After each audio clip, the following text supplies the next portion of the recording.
Forget every hazelnut cake you have ever had in your life, because now comes the real caboodle. No measly amount of hazelnuts. For this cake we'll use a whopping 10 ounces and 5 ounces of sugar and also 6 eggs. And no flour and no butter. I prefer to grind the hazelnuts myself, so here they are back from the grinder by some magic. I did use butter and flour for my cake tin, but if you have a silicone tin, you can do without.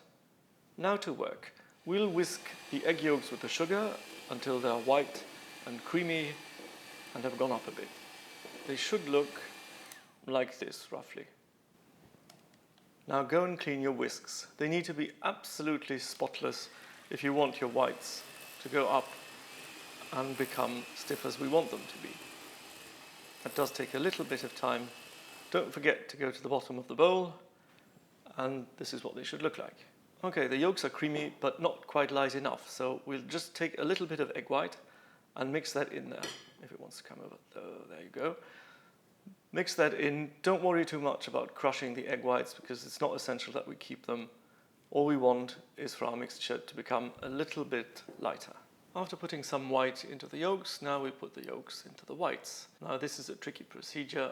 You need to be careful because we want to keep the whole thing, go in there, we want to keep the whole thing frothy. Then hazelnuts, all of them in one go. Oh God, my bowl's too small, I'll probably get stuff all over the table. I did, that's why I'm not showing you. In the end, this is what it should look like. Now pour the whole thing into your cake tin.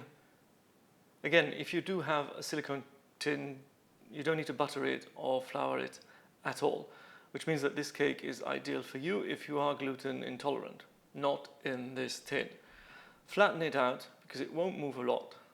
It won't flatten of its own accord. And once it's nice and looks okay, off it goes into the preheated oven that's 350 Fahrenheit for about half an hour. Now all that whisking will work its magic and lift the cake up into the air without any baking soda. But when actually is it ready? There's a trick to that. Take a knife, you'll probably know that. Plunge it into your cake, and if it comes out clean like this one, then your cake is done and you can take it out. And here's my astonishing cake. No flour, no butter. But it's going to go down a little bit because it is very fluffy.